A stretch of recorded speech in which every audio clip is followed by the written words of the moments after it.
are. Here we go. Here's what we're doing. We're unpackaging House of Beau Xúxu. I had to do it. I just had to do it. Basically, people have been shitting their pants over this release. It was just released this year. I think this last month. I actually haven't tried any other House of Beau perfumes, but I've heard a lot of great things about them. As soon as I saw my favorite influencer try this and love it, I had to, of course, blind buy it. Tons of people have blind bought this perfume. I think this is probably the most blind bought perfume that I've seen as of 2026. And there's already bottles appearing on Mercari. There might be a bit of buyer's remorse with that one. Anyway, look at that. Beautiful packaging. It's all about presentation, people. Oh, scan QR code, watch instructions on how to partner your House of Beau. Look at that later. Oh, wow. Okay, so I got a little velvet pouch as well as a sample. So I got bonbon sample as well. Cute little pouchy. Wow, this is actually so nice. So I heard a lot of people had issues with shipping, and I think probably this company they weren't prepared for the huge amount of purchases and influx of, interest from people all across the internet. And I mean, this took about 3 weeks to ship. I'm not mad about it. I'm a patient person. I don't have anywhere to be. I'm not in a rush. So I was fine with it. But I know a lot of people, quite a few people were pretty upset with this, with the delays. But hey, we can't have everything that we want all at once. We can't always get it all. Okay, let's open this. I got the 40 mils. I had a discount. It was $165. Yes, I did purchase this. Look at that. I also in part bought this because of the bottle. It's just really, really pretty. And I don't really have a lot of pretty bottles. This is probably the prettiest bottle I own now. So there's a little amethyst stone. And I believe this is like a genuine amethyst. Wow, it's actually really pretty. There's a lot of detail in the cap. That's actually gorgeous. I'm nervous to try it. Okay, so I've heard a lot of mixed reviews. The influencer I referenced earlier, she loved this fragrance and was really hyping it up. But I've also heard some people that didn't have as good of an experience. So the nose behind this perfume is Natalie Lorson. She's through DSM for Minch. And she's also the creator of many of our favorite perfumes. You might have heard of a few. Black Opium, Yves Saint Laurent. Another 13, Le Labo. Alien, Goddess for one, Mugler. I mean, the list goes on. Oriana, Parfums de Marly. She is basically a genius. Meliora by Parfums de Marly, didn't know that. Several more, so a couple other Black Opium flankers. Oh, Blossom Love Amouage. So, oh man. Yeah, in anticipation, just knowing who the nose is, I was actually also very excited for this one. So we'll just dive right in.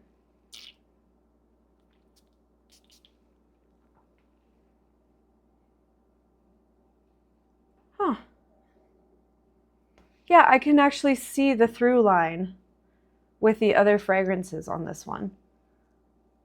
So there's supposed to be like a hit of spicy, which I do get sort of like a chili kind of note. It's like you're drinking a margarita and there's like a little hit of chili on the rim. There's kind of like that, like you get the smell of the chili and you might get like a mild taste of it, but it hits you in the nose initially.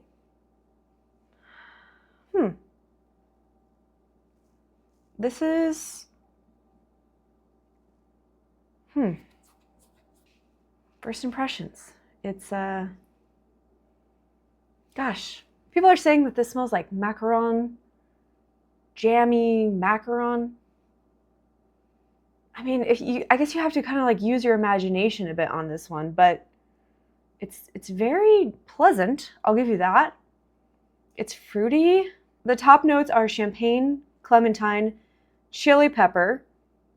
Middle notes are damask rose, blackberry, macarons, Earl Grey tea, that's a stretch.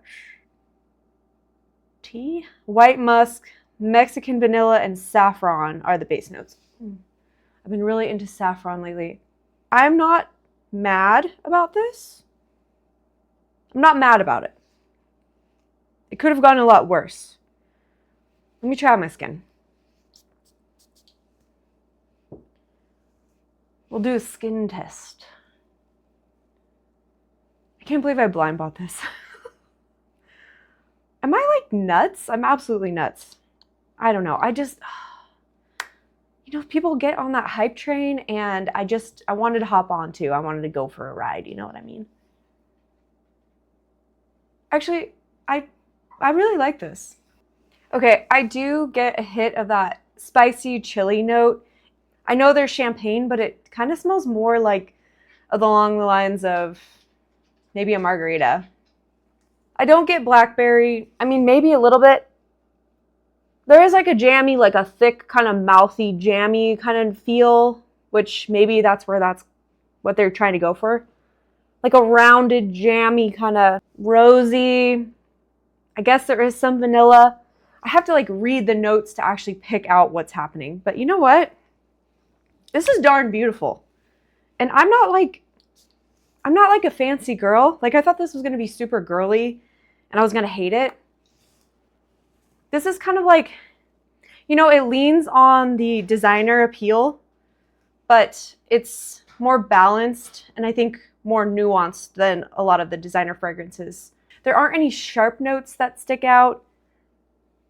I think that spicy note actually is really fun, but that doesn't last. This does sort of remind me of the Delinas actually. Some people compare it to the Delina La Rosée, which I actually wore on my wedding day. And I do see that there's some like of that rose Delina DNA kind of lingering throughout.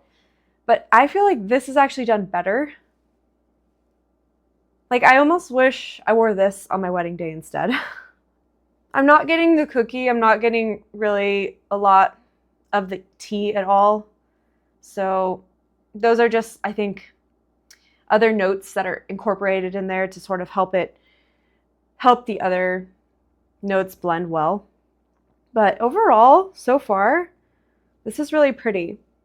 This is probably my most generic smelling, like mass appealing smelling fragrance that I own so far. But I'm going to wear it tonight and we'll see if I get any compliments or if we see if anyone says anything. My little Xúxu. Since I am a psycho, since I probably won't be able to let this go, I actually just need to absolutely compare side by side Delina La Rosée and Xúxu. Just because I think I'm getting a lot of similarities in this. So yes, I do keep my perfumes in their boxes. This is not new. I wore this little baby on my wedding day. So cute. I'm not really like a girly girl perfume person. Like I rarely would ever wear this outside of like a special occasion. It's cute. I like cute things also. So let's do side by side. Xúxu on my left arm. And Delina La Rosée on my right. Ooh. Got a lot going on here. Wow. Definitely chili pepper, Xúxu. I really do like that kind of woodsy chili kind of red. Like I'm seeing like red pepper flakes kind of.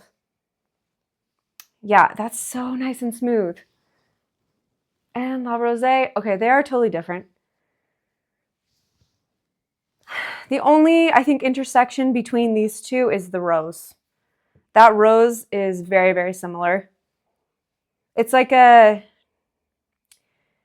it's kind of like a muddled down rose. Rose petals that have been sitting in water, like fresh water for a while. So Xúxu has more of like that jammy, kind of like a fruity undertone, and it's creamy. La Rosée is a little bit more floral forward, like powdery rose florals. Yeah, it's definitely lacking that fruit element. They're similar but very different. I think Xúxu is a little bit more interesting, actually. So it just, I think probably with all those other elements, like the champagne, there's like, you know, some sparkling notes. It's a little bit more effervescent for sure, and brighter. So it's like a fruitier, more elevated, brighter La Rosée. Just to completely oversimplify it. Bad mommy. Bad mommy. Drink. Okay, so it's been a few hours and I want to just give an update. Now I am getting the vanilla. So it's Mexican vanilla, but it's a powdery warm vanilla. I think that this would be a really pretty fragrance to wear on a day date, maybe out in the park, you're wearing a dress. It's flirty, it's fun, it's cute. Several hour smell test compared to the Delina La Rosée. There's a lot more vanilla in this. I don't think there's any vanilla note in the La Rosée. So those are the main differences, but overall I am happy with what I have here, and I think it'll grow on me, and I'm actually excited to wear this.